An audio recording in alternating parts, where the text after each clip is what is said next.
Baghdad کی وہ ایک ایسی بارگاہ ہے جہاں سنی اور شیعہ دونوں ہیں، دونوں تسلیم کرتے ہیں ان کی ولایت کو۔ اب رہے بات اہل حدیث کی یا دیوبند کی، ان کی کتابیں اٹھاؤ تو پتہ چل جائے گا کہ غوث پاک کے متعلق انہوں نے کیا کیا نہیں لکھا۔ پیر پیراں، میر میراں، شہنشاہ بغداد، بلکہ شیخ ابن تیمیہ جو ہر ولی کی تنقید کرتا تھا، ہر صوفی پر تان و تشنیع کرتا رہا، اس نے اپنی کتاب میں لکھ دیا کہ میرے پاس اتنے تواتر تک، تواتر کہتے ہیں اتنے لوگوں کا بیان کرنا کہ جن کا جھوٹ پر جمع ہونا محال ہو۔ شیخ ابن تیمیہ کہتا ہے میرے پاس اتنی تواتر سے کسی اور کی کرامتوں کا ذکر نہیں پہنچا جتنا شیخ عبد القادر جیلانی کا پہنچا ہے۔ آج کی یہ محفل پاک سلطان الاولیاء، سراج الاصفیاء، شہنشاہ بغداد، تاجدار ولایت، شہباز لامکانی، قندیل سبحانی، محبوب سبحانی، سیدنا عبد القادر جیلانی قدس اللہ سرہ الشریف کی بارگاہ میں خراج عقیدت کے لیے منعقد کی گئی ہے۔ اس دربار میں میں اپنی گفتگو سے پہلے ان کے عظیم عاشق، جس کو دنیا سنیت فنا فی الغوث اور مجدد میت حاضرہ کے نام سے جانتی ہے، امام احمد رضا خان قادری فاضل بریلوی رضی اللہ تعالی عنہ کی جو خراج عقیدت پیش کی ہوئی منقبت ہے، اسی سے میں بارگاہ غوث میں اپنی گفتگو کا آغاز کرتا ہوں۔ اے سلطان الاولیاء، اے شہنشاہ بغداد، واہ کیا مرتبہ اے غوث ہے بالا تیرا، اونچے اونچوں کے سروں سے ہے قدم اعلیٰ تیرا۔ توجہ، اونچے اونچوں کے سروں سے ہے قدم اعلیٰ تیرا، ارے سر بھلا کیا کوئی جانے کہ ہے کیسا تیرا۔ اے غوث پاک، سر بھلا کیا کوئی جانے کہ ہے کیسا تیرا، اولیاء ملتے ہیں آنکھیں وہ ہے تلوہ تیرا۔ ہم تو ابھی تلوے کو ہی نہیں پہنچ سکے، تمہارے سر تک کون پہنچے ہیں۔ اولیاء ملتے ہیں آنکھیں وہ ہے تلوہ تیرا۔ وہ شہنشاہ بغداد اگر منبر پر کھڑے ہو کر کے اعلان کر دے قدمی ہادی علی رقبت کل ولی اللہ، میرا یہ پاؤں تمام اولیاء کی گردنوں پر ہے، تو پھر ہند کے خطے سے معین الدین اجمیری بھی یہ کہتے ہوں کہ بل علی رأسی و علی عینی، اے سلطان الاولیاء صرف آپ کا قدم گردن پر نہیں میرے سر پر بھی ہے۔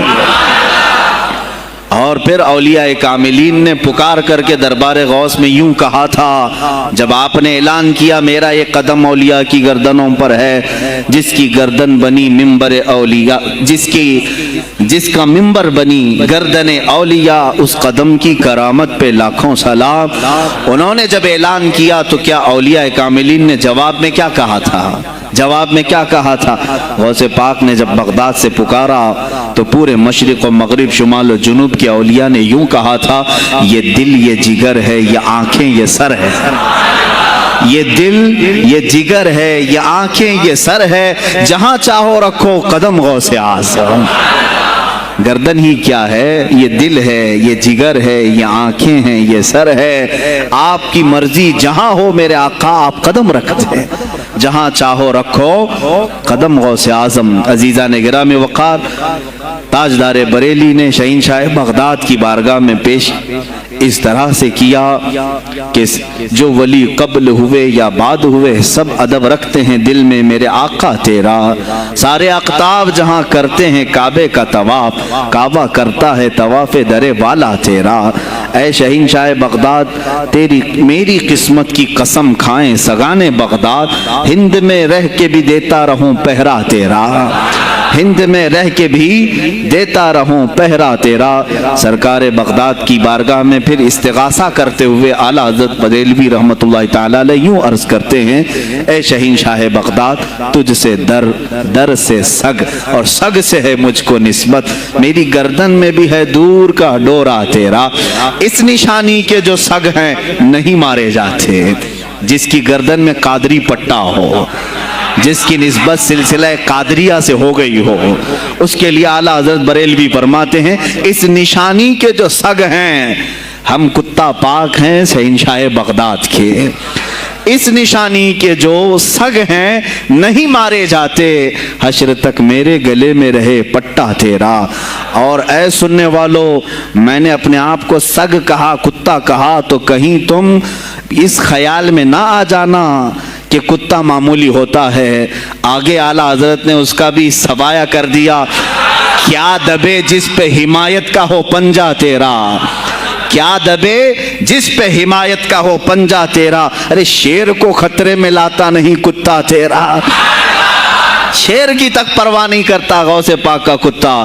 تو میں نے اپنے آپ کو کتا کہا تو اس بھول میں نہ رہ جانا کہ کتے کو کوئی بھی مار لے جائے گا، اٹھا لے جائے گا۔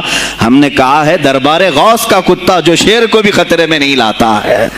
عزیزان گرامی وقار، بارگاہ غوث میں جو جھوم کر کے اشعار امام احمد رضا خان فاضل بریلوی رحمۃ اللہ تعالی علیہ نے بیان کیے ہیں، وہی ہماری گفتگو کا خلاصہ بھی ہیں۔ سرکار بغداد سیدنا عبد القادر جیلانی رضی اللہ تعالیٰ عنہ، یقیناً آپ کے ولی کامل ہونے پر تقریباً پوری امت کا اتفاق ہے۔ اتفاق کا مطلب صرف بریلویوں کا نہیں، دیوبندی بھی مانتے ہیں، اہل حدیث بھی مانتے ہیں، شیعہ بھی مانتے ہیں۔ غوث پاک رضی اللہ تعالیٰ عنہ کی ولایت سے ان میں سے کسی کا انکار نہیں۔ آج بھی بغداد میں جائیں، لنگر بٹ رہا ہوتا ہے، شیعہ بھی کھا رہے ہیں۔ غوث پاک رضی اللہ تعالیٰ عنہ کا لنگر آج بھی بٹ رہا ہے۔ بغداد کی وہ ایک ایسی بارگاہ ہے جہاں سنی اور شیعہ دونوں ہیں، دونوں تسلیم کرتے ہیں ان کی ولایت کو۔ اب رہے بات اہل حدیث کی یا دیوبند کی، ان کی کتابیں اٹھاؤ تو پتہ چل جائے گا کہ غوث پاک کے متعلق انہوں نے کیا کیا نہیں لکھا۔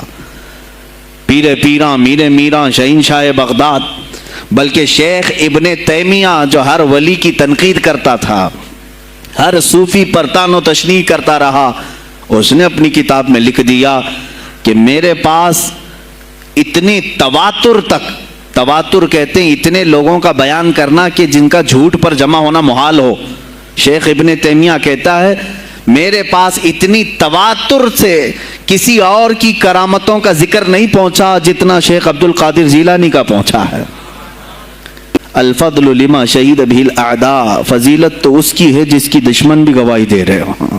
عزیزان گرامی وقار، سرکار بغداد رضی اللہ تعالیٰ عنہ کی ولایت پر تقریباً امت کا اتفاق، بعد میں آنے والے سارے مسلمان انہیں ولی مانتے ہیں۔ اور یہ اور بات ہے کہ ولایت تک سب کا اتفاق ہے، اب غوث کے مقام کے متعلق الحمدللہ ہم منفرد ہیں اس میں، اس لیے کہ ہم انہیں غوث اعظم بھی کہتے ہیں، استغاثہ بھی کرتے ہیں۔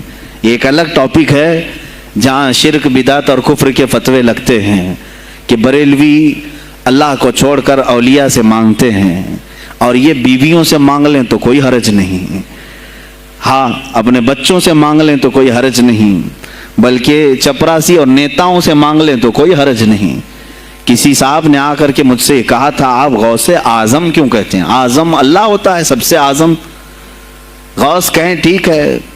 سلفی صاحب سے ہم نے کہا کہ آپ کو سرکار عبد القادر جیلانی کو غوث اعظم کہنے پر اعتراض ہے، لیکن ایک چوڑا چمار ملک کا پرائم منسٹر بن جائے تو اسے وزیر اعظم کہہ دیتے ہیں، کوئی دقت نہیں آپ کو، وہاں اعظم کہتے ہیں آپ، اعظم کہنے میں آپ کو وہاں جھجک بھی نہیں آتی، اور غوث پاک کو اعظم کہنے میں آپ کو شرم آنے لگتی ہے۔ یہ اپنے اپنے نصیبے کی بات ہے، آپ کا اعظم کوئی اور ہے، ہمارا اعظم کوئی اور ہے۔ عزیزان گرامی، سرکار بغداد شہنشاہ ولایت سلطان الاولیاء سیدنا عبد القادر جیلانی رضی اللہ تعالیٰ عنہ، ماں کے پیٹ سے ہی ان کو ولایت عطا کی گئی۔ یہ وہ اولیاء میں سے ہیں جن کا پیدائشی اللہ تعالیٰ نے منتخب فرمایا ہے، بلکہ جس وقت آپ کی ولادت ہوئی یہ شعبان کا آخری دن، اور آپ کی والدہ ماجدہ کے بطن سے آپ اس عمر میں پیدا ہوئے جب عورتوں میں اولاد کی امید ختم ہو چکی ہوتی۔ آپ کی ماں کی عمر 60 سال کی تھی جب آپ پیدا ہوئے، یہ خود اپنے آپ میں ایک کرامت ہے۔ اور سرکار بغداد رضی اللہ تعالیٰ عنہ جب جیلان میں پیدا ہوئے تو آپ کا معمول تو دیکھیں، آپ کی ماں خود بتاتی ہیں، دوسرے سال غالباً لوگوں کو چاند میں شک ہو گیا، 29 کا چاند نظر آیا کہ نہیں آیا،